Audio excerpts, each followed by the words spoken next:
Hello friends, अस्सलाम वालेकुम and welcome to Reality TV. दोस्तों, 15 दिसंबर 2021 को इंडिया के शहर पानीपत में एक आदमी विनोद भरारा अपने घर पर मौजूद था। दोपहर के तकरीबन 12 बज रहे थे। इसकी बीवी किचन में खाना बना रही थी। विनोद कहां जानता था कि ये इसकी जिंदगी के आखिरी मिनट्स हैं।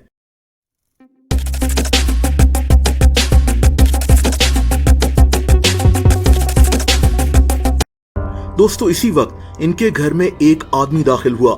इस आदमी का नाम देव सुनार था। ये आदमी आपको सिक्योरिटी कैमरा में नजर आ रहा है। विनोद के घर का दरवाजा खुला हुआ था और तभी देव बड़ी आसानी से इसके घर में दाखिल हो गया।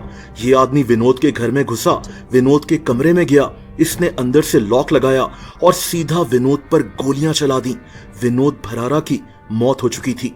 दोस्तों, आप देख सकते हैं कि विनोद की बीवी ने गोली चलने की आवाज सुनी तो ये कैसे बाहर भागी ताकि किसी से मदद मांग सके। इनके पड़ोसी घर में दाखिल हुए ताकि इस दरवाजे को खोल सकें, लेकिन विनोद तब तक मर चुका था। वो आदमी दरवाजा खोलकर लोगों को गन से डराकर भाग रहा था, लेकिन लोगों ने इसको पकड़ लिया।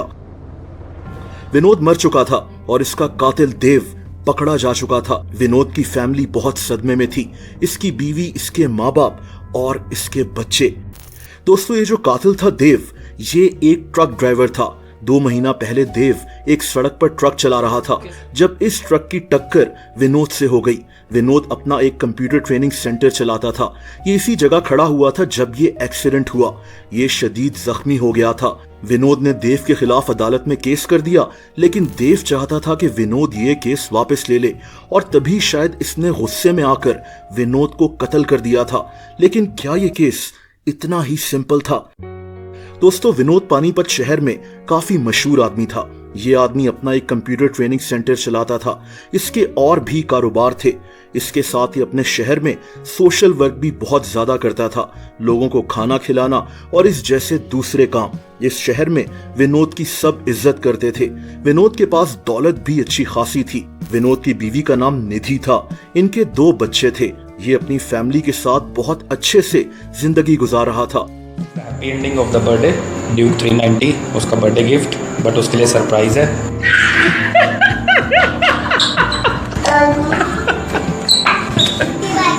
मम्मी ने बोला था माइक लेके दो। चलो, मम्मी को बचा हुआ प्यार मम्मी को।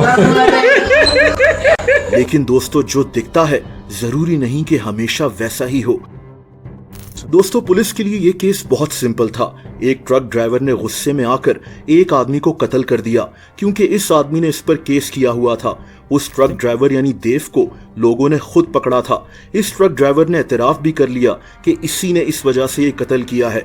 पुलिस ने यह केस इधर ही खत्म कर दिया, लेकिन 3 साल बाद इस केस को फिर से खोला गया।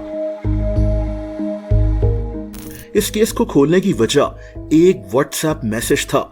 ये मैसेज विनोद भरारा के भाई प्रमोद भरारा का था। इसने ये मैसेज पानीपत शहर के एसपी को भेजा था। मैसेज में लिखा था, मुझे पता है मेरे भाई का कातिल कौन है। दोस्तों, प्रमोद को अपनी ही फैमिली में किसी पर शक था। वो पुलिस जिसने इस केस को वहीं खत्म कर दिया था, उसी पुलिस ने इस व्हाट्सएप मैसेज की वजह से ये केस फिर से खोल दिया। प्रमोद को शक किस पर था और पुलिस ने इस केस में कितनी बड़ी गलती की थी, ये अभी आप जान जाएंगे। लेकिन उससे पहले अगर आप अपने फेवरेट टॉपिक पर कोई और वीडियो देखना चाहते हैं तो कमेंट्स कर मुझे जरूर बताएं, या फिर आप मुझे इंस्टाग्राम पर मैसेज भी कर सकते हैं। बहरहाल, अब इस केस में आगे बढ़ते हैं। दोस्तों, पुलिस ने इस केस को दोबारा से वहीं से इन्वेस्टिगेट किया जब विनोद और ट्रक ड्राइवर का झगड़ा हुआ था, यानी उस एक्सीडेंट से। और यहाँ एक अजीब बात सामने आई। दोस्तों, वो जो ट्रक था जिससे विनोद का एक्सीडेंट हुआ था, वो उस एक्सीडेंट से कुछ दिन पहले ही खरीदा गया था। ये काफी अजीब बात थी। एक और अजीब बात ये थी कि ट्रक ड्राइवर देव के कॉल रिकॉर्ड्स में तब से एक नंबर बहुत कॉमन था। देव लगातार इसी नंबर से बात कर रहा था। ये नंबर एक आदमी सुमित का था। पुलिस को मजीद शक तब हुआ जब देव के बैंक अकाउंट में सुमित की तरफ से पैसे भी जमा करवाए गए थे। दोस्तों, पुलिस इसी तरह छोटे छोटे सबूत जमा कर किसी जुर्म को सॉल्व करती है। पुलिस जानती थी कि इस केस में कहीं ना कहीं वो आदमी सुमित भी शामिल है, लेकिन सुमित कौन था? दोस्तों, सुमित इसी शहर पानीपत में रहता था। ये एक जिम ट्रेनर था। पुलिस ने सुमित के कॉल रिकॉर्ड्स निकलवाए और इन कॉल रिकॉर्ड्स को देखकर पुलिस शॉक रह गई। दोस्तों, सुमित के कॉल रिकॉर्ड्स में एक नंबर ऐसा था जिससे ये रोजाना लगातार बात करता था। ये नंबर था देव भरारा की बीवी निधि भरारा का। क्या निधि अपने ही शौहर के कत्ल में इन्वॉल्व थी? दोस्तों, पुलिस से यहाँ एक बहुत बड़ी गलती भी हुई थी। वो जो सिक्योरिटी कैमरा की फुटेज थी जिसमें ट्रक ड्राइवर देव विनोद के घर में दाखिल होता है, इस फुटेज में आप देख सकते हैं कि जब ये आदमी घर में दाखिल हुआ तो इसने किचन में निधि को हाथ हिलाया। निधि इसको देख रही थी और इसने भी इसको इशारा किया कि अंदर चले जाओ। पुलिस ने जब निधि से ये सवाल किया तो निधि ने कहा कि इसको लगा कि ये आदमी विनोद से माफी मांगने आया है। लेकिन दोस्तों, असल में निधि जानती थी कि ये आदमी इनके घर में क्यों घुसा है। क्या उस वक्त इसको अजीब नहीं लगा कि ये आदमी बगैर बेल बजाए इनके घर में क्यों घुसा है? इसने क्यों इस आदमी को इशारा किया कि अंदर चले जाओ?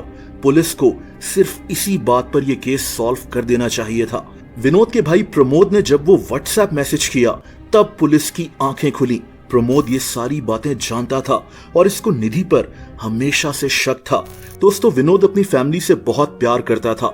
इसने अपनी बीवी बच्चों को जिंदगी की हर सहूलत दी हुई थी।